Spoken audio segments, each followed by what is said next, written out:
I'm going to apply for the next round and I have zero idea how to make this application better. So that's a little bit difficult. Again, really fully understand the load that KOBD has on their plate, but that transparency would be helpful. Any further questions? Thank you for being here. Thank you for having me. I appreciate it. Next up, we've got Dana Reith with Cuyahoga. There he is.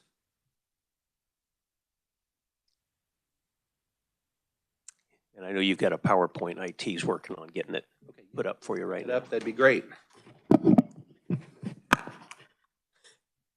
to raise that up.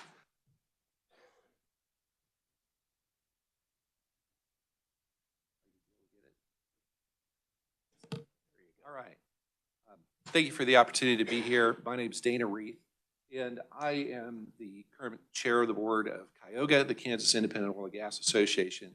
And I also work for Brexco, which is an independent oil and gas company in Wichita.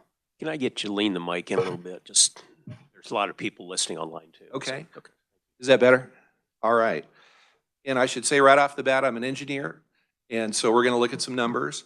And I also am going to share with you some basic information about the Kansas oil and gas industry, both in a general sense and then also some specific private numbers. And my boss snuck in while we were sitting here. He doesn't know I'm going to share these with you, but we're going to go through some things so you kind of understand a little bit about how the economics of oil and gas work, in particular how some of our cost things work. Where do I point the clicker? Right there. Oh, sorry. Oh, I think I hit the wrong button. Okay. Cuyahoga is the Kansas Independent Oil and Gas Association, and we represent the Kansas oil and gas industry in 1937 founding. So we've been around a long time. We plan to be here a long time, and we're the lead state and national advocate for the Kansas oil and gas industry. And there's some Cuyahoga members here in the room. I wish if you could just kind of raise your hands real quickly. I kind of brought some people to support me here in case we get tough questions. We're represented by Watkins Public Strategies, and they are here as well. So we're excited about that.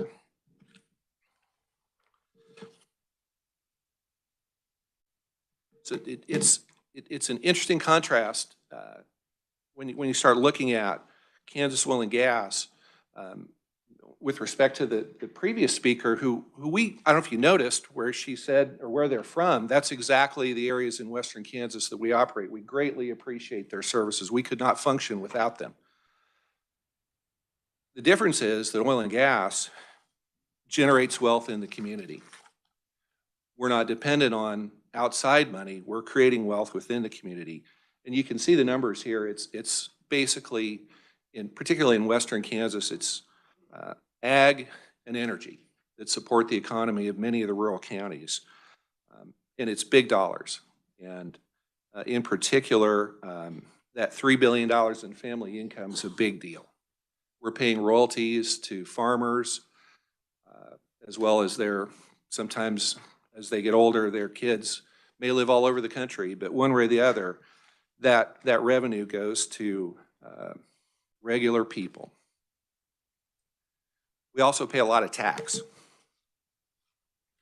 So we don't have the 24 numbers together yet, but in 23, Kansas oil and gas contributed over $186 million in oil and gas taxes. And I'm going to talk a little bit more about what those taxes are specifically. The two of the biggest are severance tax and ad valorem tax. And in prior years, it shows there it was a little higher in 22, a little lower in 21. It's a function of oil and gas pricing. So what are these taxes? And this is a really important slide for people to understand. 5 different taxes. We have severance tax, property tax on equipment, property tax on reserves, state income tax, federal income tax. And in addition, we're also supporting the oil and gas division, conservation division of the Kansas Corporation Commission. So let's talk about these a little bit. So what severance tax is a flat percentage of revenue from oil and gas sold. It's about 4.3%. And if you think about it for a second, I'm not aware of any other industry that pays that tax. You know, if you thought about it, if you had a manufacturing plant that was making aircraft parts, can you imagine if you had to pay 4.3% of all your revenue to the state of Kansas? But that's in fact what we're doing. Also, property taxes, we call those ad valorem taxes, but they're a reserve-based tax. So just like you have tax on your house based upon the value of your house, we pay real estate taxes based on the value of the oil and gas reserves. And at least in the oil and gas community, we call those ad valorem taxes ad valorem, to the value, right? If you remember your Latin. Ad aspera per aspera, to the stars, through difficulty, ad valorem. So, but in contrast, our friends in the renewable energy industry, they don't pay any tax, including even before, they're getting tax breaks even before they start producing electricity. It's definitely a different world.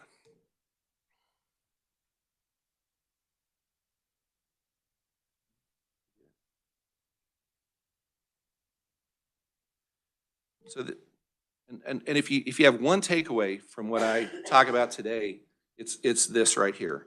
Every oil and gas well is like a small business. It buys supplies. We hire people to service it, to run the business, to check on it. We buy electricity. It's a big deal for us. And that oil well is creating wealth in the community. We don't need external dollars. We don't need government dollars to create that wealth. It's very similar to ag in that sense. You're creating wealth in the community. And I like to call those primary jobs. And I always like to tell a story. When I grew up in Belleville, and there's about 2,200 people in Belleville now, north central Kansas. And a local family started a nice restaurant. It couldn't survive. It only lasted about a year or two. And the reason is those were secondary jobs. They had to have wealth already in the community to circulate, whereas oil and gas creates its wealth from the ground, from the oil and gas reserves that are in the ground. I also like to point out that we're hiring. We currently pay $25.50 to start in western Kansas. If any of you are interested in coming to work for us, we've got openings in Hayes and Garden City. No experience needed. But you do have to be able to pass a drug test and a physical fitness test and be eligible to work in the United States of America. And as I said, oil and gas revenue is foundational to the economy of western Kansas, particularly when it comes to schools. And my boss doesn't know I put this up here, but last year in 23, we paid $678,000 in real estate taxes just in Finney County. That's one company, one county. Finney County isn't even one of the largest oil and gas producing counties in the state. It's about 6th or 7th. Hope that was okay. So let's talk some more about the basic economics, because this is also fundamental. There's a lot of wells in Kansas. The average oil well makes 2 barrels a day. And the average gas well makes 21 MCF a day. So they're very marginal wells. They're sensitive to regulation. They're sensitive to operating costs. It's a little hard to read here, but these are actual economics from a well that Brexco operates just southwest of Hayes. And the well's called the Copeland.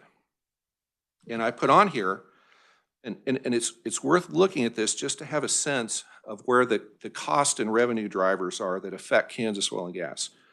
This well makes about 2.3 barrels a day, so very typical average well for the state of Kansas. And you'll notice I've put net revenue percentage 83.5%. The other 16.5% is paid as royalties, not to the oil company. That could be farmers, various other people that own the minerals. And when you look at that cost, I've tabulated the main costs And the first cost is electricity, $676 to run this well per month. And when you look at our net on this well, these are actual figures, $168 a month of profit. And you can imagine, though, when you look at particularly what's been happening with the co-ops in western Kansas and the way we've been seeing electric rates escalate over the last 10 or 15 years, just think about raising that electric cost 15 or 20%. All of a sudden, that number in the bottom line turns to zero. And then we shut off the well, and we plug it, and then the co-op loses 676 times 12 times however many years of revenue. And that's the real problem. If you raise our rates high enough that we have to shut off the well, that revenue is lost to the co-ops forever. The wells are not coming back generally. So we're very sensitive to electrical costs.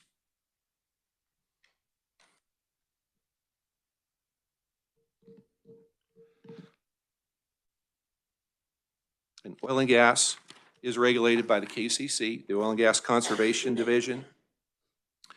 And I have a little bit of advantage over some other guys in the Kansas industry because Brexco operates in 8 states. And I have personal experience with the regulatory environment in all 8. And I can tell you from personal experience that Kansas has one of the most effective regulatory environments of the 8 states we operate in. And I've listed them there. It's all the main oil and gas producing states. ECC is subject to peer review by the EPA, and they consistently always have high marks. And I want to mention that does not mean that we're always happy with the KCC. I see the 2 of the key gentlemen over there. But they're consistently logical and fair. And I think sometimes people think, you know, how well regulated is oil and gas in Kansas? But the reality is it's very well regulated. And some of you may be new to this committee, and I want to give you a little suggestion, which is that there may come a day, I don't know if it'll be this session or a year from now or 2 years from now, where somebody may come before this committee and say, we've got to have a bill to introduce some new regulation to stop some problem in oil and gas, to do this or do that. And there's a really effective way to tell whether an oil and gas issue, a regulatory issue, is a real problem or not. It's by noticing where the people live that come to testify. So if a year from now, or even in this session, somebody comes in, says, by God, we got to do something about this and that with oil and gas. If they live in Pratt, or if they live in Garden City, they live in El Dorado, Liberal, then you probably ought to pay attention to it. But if they live in Lawrence, or Leawood, or Lenexa, or Prairie Village, then it's probably more ideologically driven and does not necessarily represent an actual problem. It's kind of something to think about. I just have one final slide, which is I want to give you a little perspective about where I think we're heading. And this is a really interesting graph that came from the Independent Oil and Gas Service, which is a company that sort of publishes oil and gas trends and activity. And what you see here is a graph that has crude oil price, and the number of drilling rigs running. And if you look, those track very similarly up until about the last 4 or 5 years. And that's when the big inflation in cost took over during the previous administration that's no longer in DC. They weren't all of it, but they were certainly part of it. And that spread that you see between the blue lines and the red lines is really an indication of how drilling activity has been suppressed or reduced in Kansas because our costs are so much higher. Costs of steel, inflation in wages, cost of cement has gone up a lot. Just really all the main goods and services that we need to be able to produce oil and gas have significantly increased in the last 4 or 5 years. And, you know, I think as I look forward to this year, in '25, we'll probably have fairly modest drilling activity, fairly modest changes in production. But what will not change is the existing wells, we're going to still keeping them running. We're still going to pay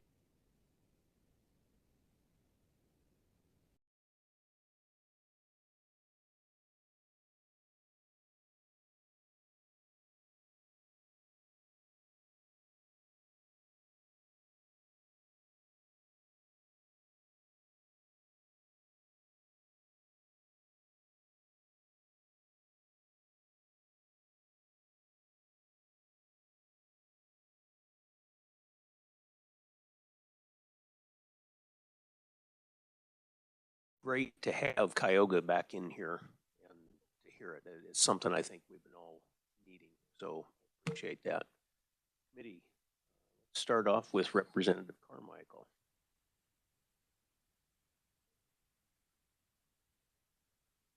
Thank you, Mr. Reith. That was an interesting presentation, a little bit different than Ed had done it in the past. There's good and there's value to both ways of doing it. I live in Wichita, Kansas. I don't have a single pump jack in my district. I do have a number of constituents and friends and neighbors who are royalty owners. In fact, I sleep with one of them, my wife. Her interests are in Oklahoma. But seriously, I mean, I know even though we don't have production in Wichita, it's still a major concern to my constituents. And I want to see Kansas have a balanced energy policy that exploits, if you will, all of our resources in terms of energy. But there were a couple things that you said that caused me a little concern, woke me up from my donut. By the way, thank you for the breakfast. I don't know about the green eggs, what happened there. I didn't eat them, but at any rate, thank you. First thing, though, is your comment that we should question people who appear before the legislature who are from towns beginning with L in Northeast Kansas. Here's the problem, though. After the next reapportionment of this legislature, there just aren't going to be a whole lot of legislators west of 81, and there's going to be a whole lot more up in Johnson County, quite frankly. How are you going to politically keep your business in business if I'm questioning everybody from Johnson County with regard to energy issues, and they're going to be the majority of this legislature? How are we going to save your business if that's what you're dependent on? That's a really interesting question. And one of the things I always tell, there's a number of younger engineers that work for me, and I tell them that the best policy is simply to tell the truth. And in our case, it is a challenge because sometimes people who don't live in oil communities want to tell people who do live in oil communities how they should live their lives. And it is a challenge. Certainly, we're a little nervous about that too. That's part of the reason you see as many people from Cuyahoga here in this room today, is we want to continue to tell our story and get the message out that oil and gas is very important to the state's budget. It's very important to Western Kansas. It's very well regulated. There's a reason I took the time to discuss the Kansas Corporation Commission in my discussion, because I share your sentiment.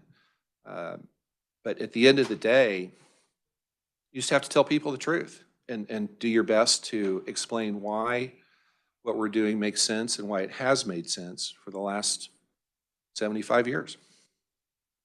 You and I don't have any disagreement there.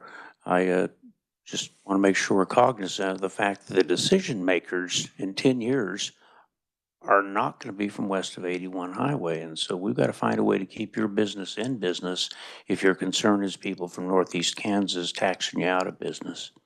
My second question, though, Mr. Chair, with your leave, of course. You and I and my constituents all share the same concerns about the cost of electricity, whether it's from a cooperative like a lot of your members buy theirs, or from investor-owned utility where all of my constituents buy theirs. But what can we do about it? I mean, it goes up for you, it goes up for me, it goes up for my neighbors. It seems like it doesn't matter what we do or what we agree with the utilities, the prices just keep going up and up and up and up. Now, they would say, but so does the cost of eggs. And maybe that's, no, I'm not going to say that about the cost of oil. The per barrel price hasn't done so well in the last 10 years vis-a-vis inflation. But what do we do about it? I know it's great to cry about it and whine, but do you have any proposals? Thank you for that question. And it's a great question, and it's fundamental to our business. I would make a couple comments. The first is that part of the reason we've seen electricity costs go up so much is continued overinvestment by large investor-owned utilities and various other organizations in unreliable so-called renewable power. And everybody in this room has probably read on the internet, oh, wind is cheaper. But for some odd reason, our power bills keep going up. So why is that? If you think about it for a second, it's not always windy, it's not always sunny. And so you have to provide reliable power generation roughly in the same capacity. Usually that's natural gas fired. So you have to build out a whole nother system of similar size. You have to pay for the transmission lines. Those cost huge amounts of money. And one of the issues for us is these transmission lines get built through oil country, and sometimes that causes a problem for development when you have these big transmission lines, but they can cost up to $1 billion. And retirements of coal plants are also a problem because many of those coal plants were paid for with bonds. You still have to pay off the bonds even if you shut down the coal plant. So I think one of the answers is the legislature should look at, should we continue to allow so much investment in unreliable power that just drives up additional power costs? Another thing that I guess I don't fully understand is that there's so much electricity generation has been created intermittently with wind, but that wind power doesn't benefit us in Kansas as nearly as I can tell. Most of it all goes out of state.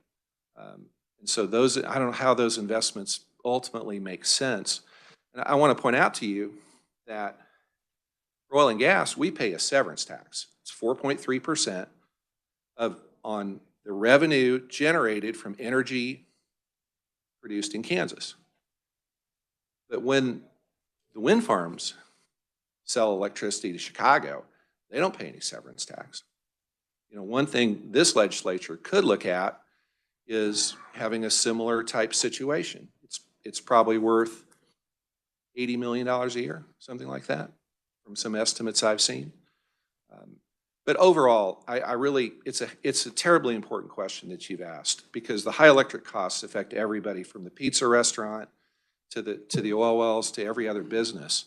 And there just does have to be some constraint on continued investments in energy and generation that just raises our costs. I really appreciate the explanation. Thank you for your patience. And please don't presume, though, that urban, liberal, lefty lawyers like me don't agree with a lot of what you've just said, because I do. Thank you. Further questions? Representative Bowie? Bohai. Thank you. Thank you, Mr. Chair. Thank you for your presentation.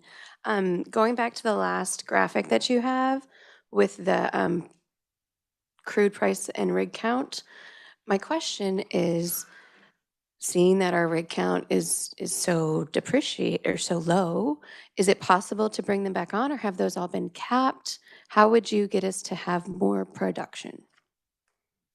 Ultimately, we're a commodity business, and we're price takers, not price makers. And so to see increased oil and gas production in Kansas really requires higher commodity prices. It's probably not a whole lot different than beans or milo or corn. If one of them's higher, you'll have more eventually. although there is a lag time.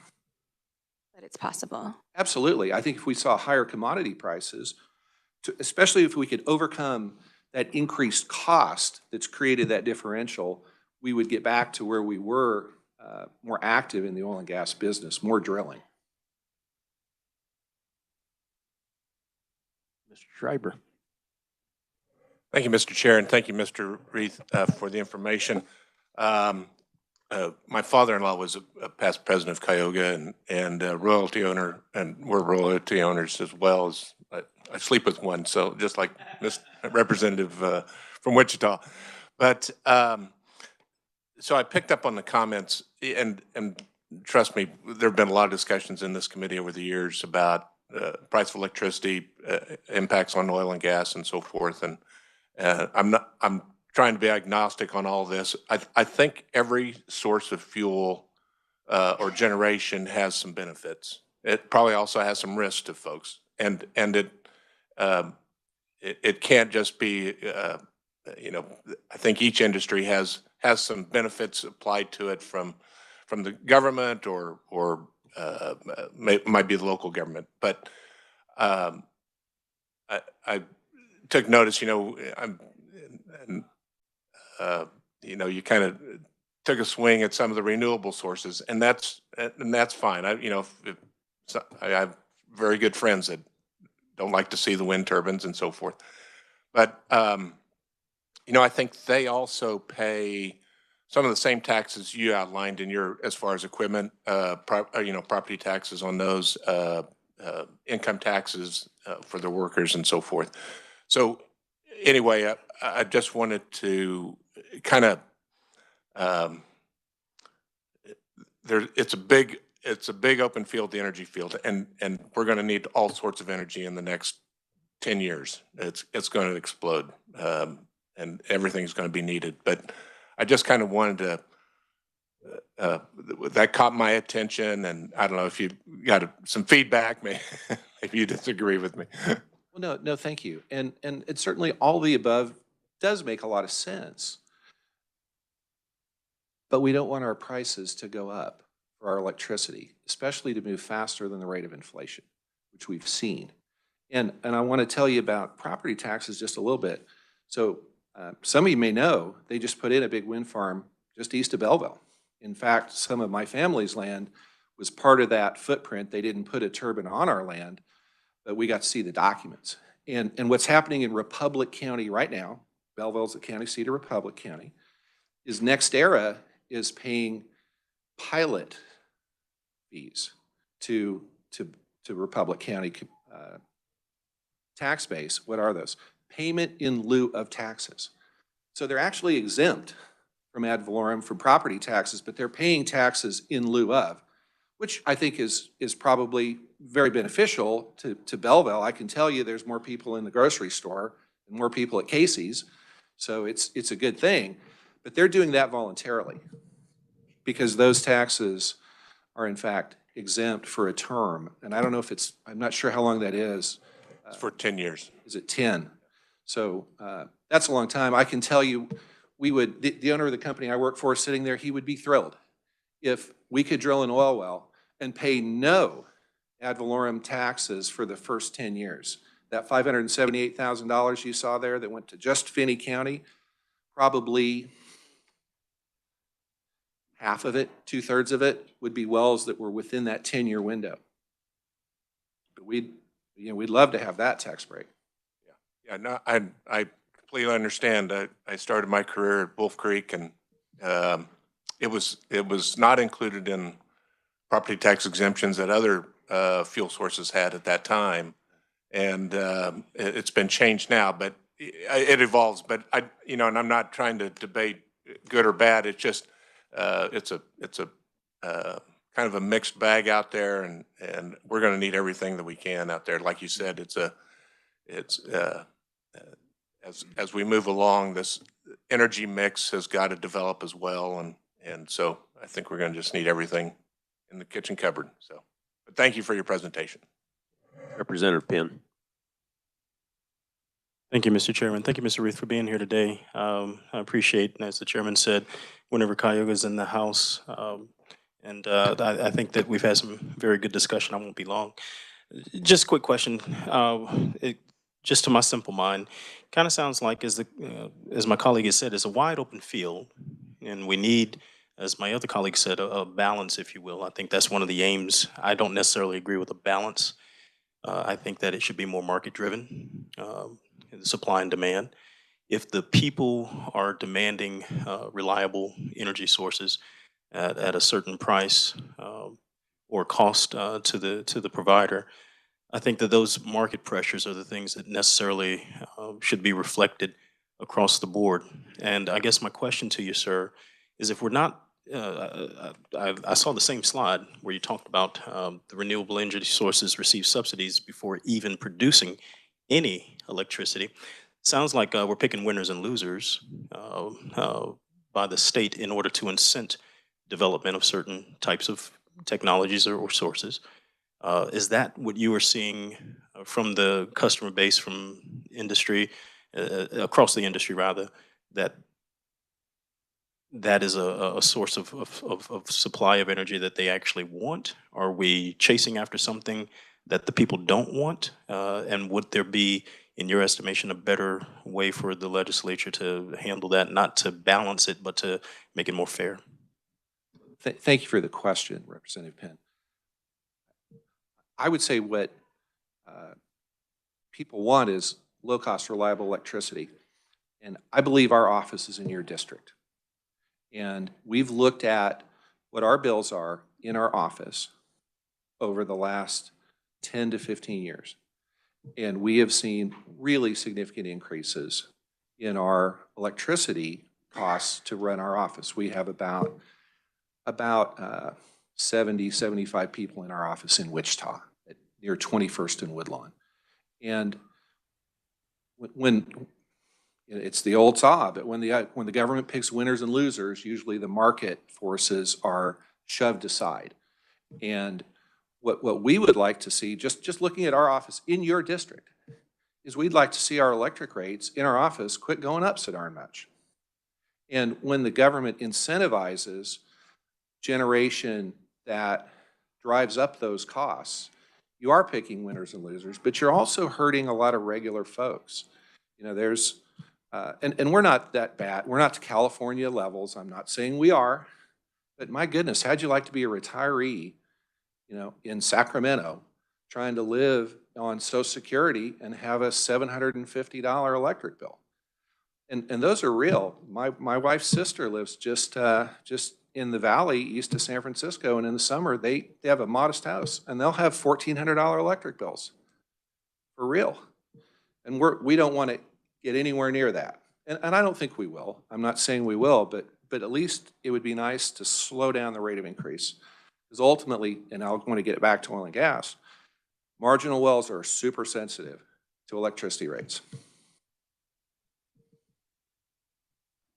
And thank you for the latitude, Mr. Chairman. I tend to agree with you. I think one of the things that we want to do is make sure that as a legislature, we're making sure that, you know, Kansas is not only open for business, but, you know, usable for our constituents as well. And I think that even though I'm a fan of us doing exploratory and trying to find multiple sources of generation, I'm not against any industry. I just, you know, my hackles get up a little bit when we get into the mode of picking winners, losers, not allowing market pressures and to play as effectively as they can and should to dictate those prices that impact our constituents on a broad basis. Always open for a conversation from yourself and even any of your opponents on this particular topic. But I will be looking forward to figure out how we can get down the rates, the cost to business, more exploration, whatever the things are that we need to bring to the table, bring to bear, so that the state is not involved in making a detrimental price increase to our customers and consumers. I'm definitely a fan of that. Thank you, Mr. Chairman. Representative Carmichael for the second time. Thank you for allowing me the opportunity, Mr. Chair. Mr. Reith, you said something that startled me a little bit. I hope I misunderstood.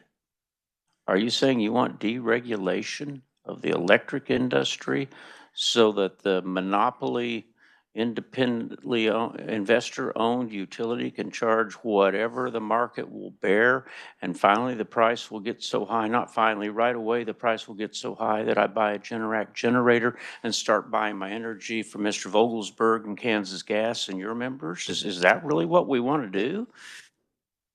Thank you for the question. No, I did not say that we should instantly, totally deregulate everything. But I do believe that there is room for some more competition. I think competition does help reduce prices. It's a difficult thing to do. And if you look at Texas, it's taken them a while to get that in shape. But I can tell you, because I see these bills, our electric bills in rural co-ops in Texas are significantly cheaper than the price of electricity for co-ops in Kansas. So I'm not understanding you then. Are you saying maybe not all next week, but we ought to move over the next 2, 3, 5 years to just do away with the KCC, not regulate electric rates at all, don't regulate the oil patch either? I mean, really, come on. No, I'm not saying that at all. But what I am saying is that I think there is room to examine possibilities for some more competitive forces in the Kansas electric market. And, you know, I think the way you framed it up is sort of a light switch. It's either all or nothing. But there's probably a little bit of room to move towards at least examining opportunities for competition. Thank you for hearing me out, Mr. Chair, and thank you for your answer. And no, I don't support retail wheeling. Thank you. Okay. Further questions? Not seeing any from the body here. Representative Schlingensiepen. Didn't see you over there. Sorry about that. Thank you for your presentation. What is it exactly that Texas has done that Kansas isn't doing? And are the conditions under which those occurred comparable to what we're not doing in Kansas? And, you know, say a little more about that, if you would, please. And again, I'm here representing the Kansas Independent Oil and Gas Association, and I'm not presenting myself as an expert on electricity. But what we've seen in Texas is a decoupling of generation, transmission, and some of the other things that go into all the various lines on your electric bill. So for example, in Texas, we have a choice of who our provider is that we purchase the electric generation, the electrons from, but the transmission and distribution is handled by the local co-op. So it's sort of a decoupling, somewhat akin to what happened in telecom. Gosh, when was that with AT&T? And we all had to choose our long distance providers, that sort of thing. Maybe that was 25, 30 years ago. It's something that does scare a lot of people because it's a significant change, and I get that. But it has ultimately resulted in some lower rates for people by decoupling those things. But you still have to have reliability. And I think Texas learned that the hard way. And they also made a number of mistakes. And I like to tell people, we operate gas wells, natural gas wells in Texas. We had the power shut off to our gas wells just northwest of Fort Worth, right as they were starving for gas during Winter Storm Uri. So there has to be regulations in place to ensure reliability. So it's a complex thing, and probably not, it's way beyond what we would discuss here today. But I do at least want to say that it's something that down the road, competition is a good thing.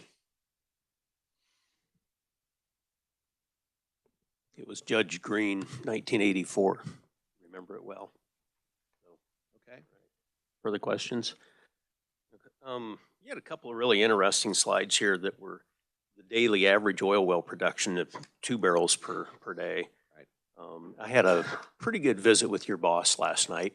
We didn't talk too much about you, but we had a good visit. And so, Okay. at what kilowatt hour do you see these marginal wells profitable versus it gets above a certain kilowatt hour and it's just not worth it? Well, I think we see a lot of 14, 15, 16 cent kind of rates. And we're, especially on older wells, we're right there right now. One of our, if this group were to ask me, what's one thing you'd want? What I would answer you is to see Kansas co-ops quit raising their darn rates. because we are effectively already, the water level is about right here on a lot of wells. And so even another cent or two will be extraordinarily detrimental. And of course, Kansas co-ops are significantly higher than what we're paying for electricity in Nebraska and in Oklahoma. And you can't move your oil well, just like you can't move your house. And so we have to live with those rates. And we'd sure like to see them quit going up. And at this point in time, we don't necessarily regulate those rates here. So what you're asking is that we maybe take a look at that perspective. Yes. That's an easy answer. Okay. Have some co-ops worked with you and others have not, or is it kind of all over the board? Or, you know, I would answer it as a few have tried to work with us. One of the things that the owner of our company has tried to get some co-ops to consider are time of day rates. One of the unique things about oil wells is they run 24/7, 365. They're the very best load for electric generation facilities. But we don't necessarily have to run those wells from 4 to 7 in the afternoon on July 20th. If you'll give us an incentive to turn off those wells and reduce peaks, then we'd probably do it. But a lot of co-ops are, gosh, it's just, it doesn't sound good, but a brick wall on those sorts of things. I think it would help them too, but there's, so we've had a little bit of success with that, but not a lot. okay. And that was one of my questions. Can they be turned on, turned off, or is there a procedure you have to go through each time? Or Yeah, absolutely. In fact, there's technology that the co-ops can send a signal down the wires and turn off the wells from their headquarters and then restart those wells without a human ever having to go over to a switch. It's really interesting technology. It's been in place for probably 15 to 20 years now. And I assume there's incentivized rates to have that. Absolutely. And that's the trade-off. If you want us to stop our load from 4 to 7 in the summer, please give us an incentive to do so. Good input. So now the page you had, typical oil well economics, really caught my attention. That's the economics I was looking to see here. Yeah. Drove it home. So, all right. Any further questions? Representative Bohai, right? I'm slowly figuring your name Got out. it. Thank you. Thank you, Mr. Chair, and thank you. It was my understanding, I actually had the opportunity to go to an East Cuyahoga board meeting back in the fall, and I think it's not just the co-ops that are affecting the electricity prices for some of the East Cuyahoga members possibly. It was some of the bigger energy companies too, and so I'm just wondering if that incentive thing could possibly work on that scale also. Absolutely. Thank you. Anyone else? I will leave it with this note here. At this time, wind generation's 30%, natural gas is 30%, and coal is 36%, along with a few others. So they're all playing in there in a mix. Personally, I say they all have their place, but it needs to be a fair playing field. So with that, I appreciate you guys coming. It's really good to see Cuyahoga here. Thank you for your presentation. Thank you for the time. Thank you. Committee, next meeting is on Thursday, January 30th. We've got a presentation from K-State Research on the reactor by Dr. Hans. Oh, a presentation from K-State Research reactor, nuclear reactor research. Yes. And I hope I don't butcher the name, Dr. Hans Coetzee, interim VP of research. And we're also looking at a hearing for the KCC on House Bill 2040. You have a question, look there on your, I think that's. Yes, yeah, you said before a hearing before the KCC on House Bill 2040. Are we hearing 2040 or? Hearing 2040, Thank you. which is KCC's bill. Gotcha, I thanks. believe it's just extending the days from, I want to say Yes, 120 to 180 60 days change, I think. Pretty simple bill. So that's what it is. There is no other questions. We are adjourned. Thank you.